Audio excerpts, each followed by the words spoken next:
Assalamualaikum warahmatullahi wabarakatuh. Bismillahirrahmanirrahim. Alhamdulillahilladzi ja'ala ramadhana syahra siyam wa syahral qiyam lil mu'minin. Asyhadu an la ilaha illallah wahdahu la syarika lah. Al-malikul haqqul mubin. Wa asyhadu anna Muhammadan 'abduhu wa rasuluh. Shadiqul wa'dil amin. Allahumma salli wa sallim ala nabiyyina al-karim Sayyidina Muhammadin al-amin wa ala alihi wa sahbihi wa tabi'ihim wa man tabi'ahum bi ihsanin ila yaumiddin.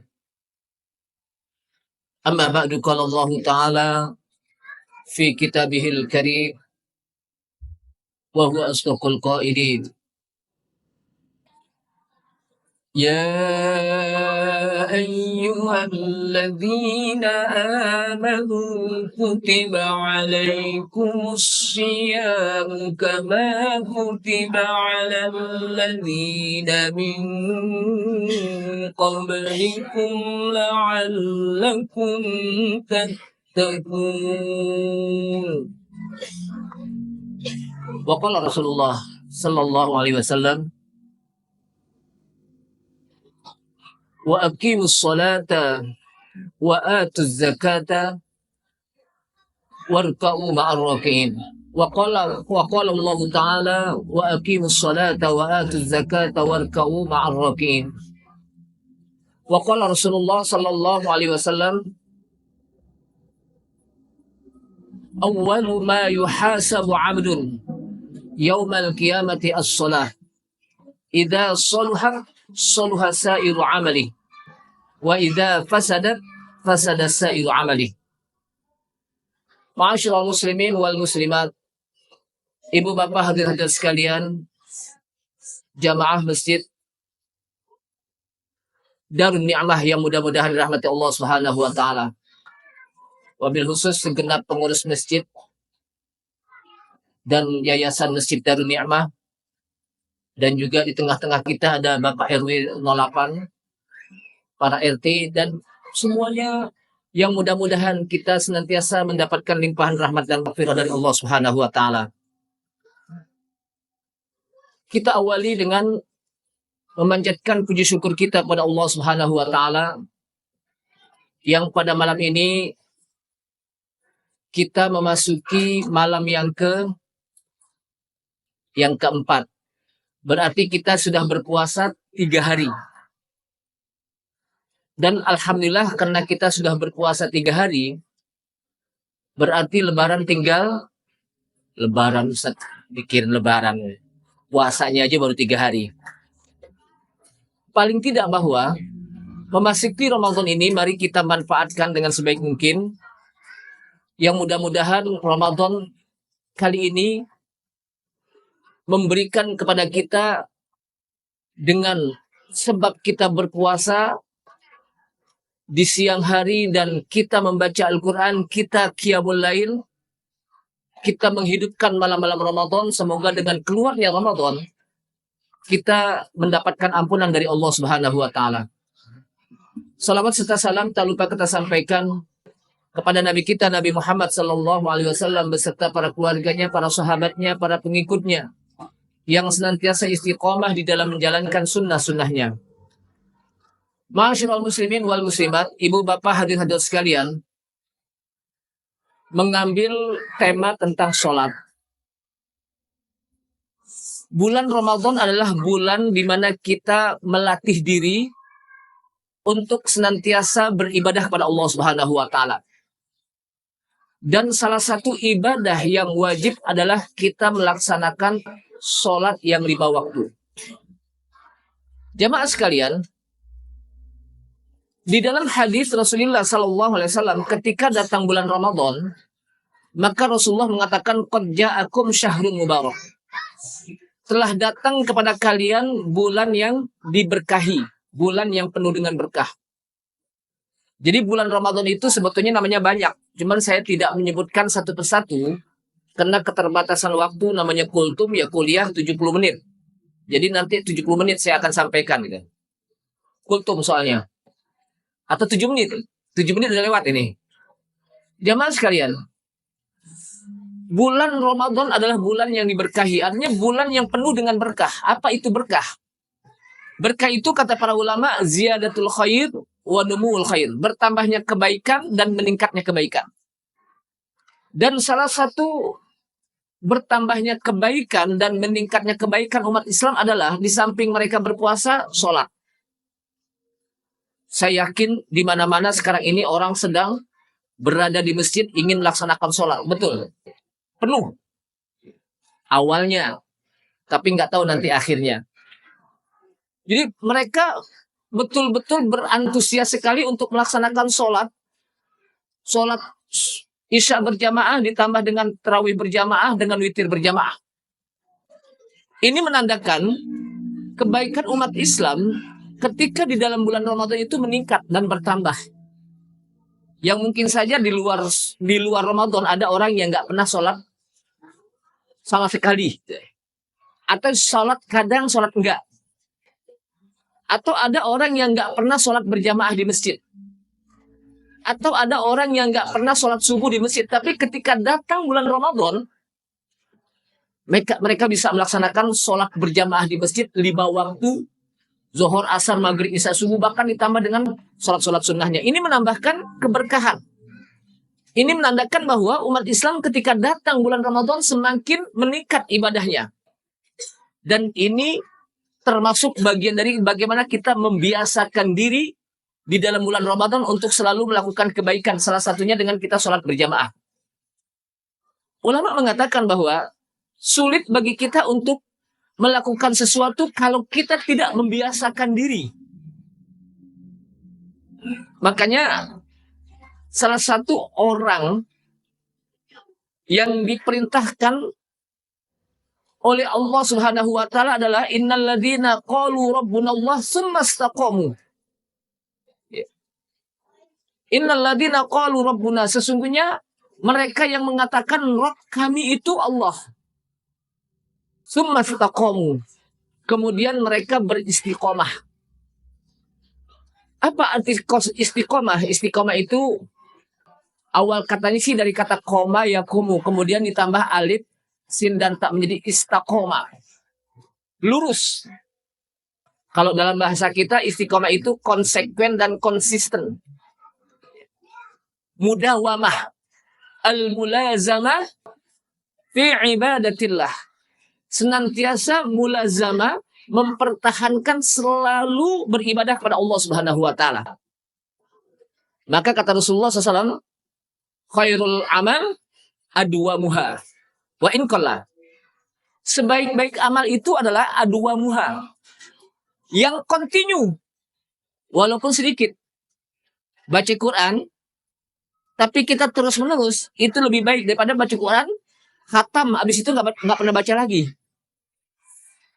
Nah, sholat juga begitu. Hendaknya kita adwamuha, terus-menerus. Jangan sampai ada yang gompal. Kenapa? Karena kalau gompal berarti dia tidak beristiqomah di dalam menjalankan perintah Allah Subhanahu wa taala. Ini belum 15 menit ya, karena saya punya waktu 15 menit ini. Nah, oleh karena itulah jamaah sekalian, sholat yang diwajibkan oleh Allah Subhanahu wa taala memiliki keutamaan di antara ibadah-ibadah yang lain. Yang pertama, sholat itu merupakan ibadah yang wajib diperintahkan oleh Allah Subhanahu wa taala bukan di Mekah, bukan di Madinah, tapi langsung Rasulullah SAW melalui Isra Mi'raj. Ketika Isra Mi'raj, Rasulullah SAW mendapatkan kewajiban sholat yang 5 waktu. Beda dengan ibadah-ibadah lain. Ada yang di Mekah atau yang di Madinah. Tapi sholat tidak. Itu yang pertama. Yang kedua, sholat itu merupakan ibadah yang paling utama di antara ibadah-ibadah yang lain. Ketika Rasulullah SAW ditanya, ya Rasulullah, ayul amal afdol. Wahai Rasulullah, amal apa yang paling utama? Maka kata Rasulullah, al-imanu billah. Iman kepada Allah. Kemudian ditanya lagi, summa ayun. Kemudian apa lagi Rasulullah? As-salatu ala waktiha, salat pada waktunya. Artinya sholat itu merupakan ibadah yang utama, ibadah yang zohiriyah. Kalau beriman itu ibadah yang utama, ibadah yang batiniah. Karena iman itu berada dalam apa? Hati. Yang ketiga, sholat itu merupakan tiang agama. Disebutkan dalam hadis, Rasul amri al-Islam. Pokok perkara itu Islam. Wa amuduhu as-sholah. Tiangnya itu sholat. Dan wa dzarwatu sanamihi al-jihadu fi sabilillah. Dan puncaknya itu adalah berjihad di jalan Allah Subhanahu wa taala. Jadi pokok perkara itu adalah Islam. Sedangkan tiangnya Islam itu adalah wa amuduhu as-sholat. Sholat.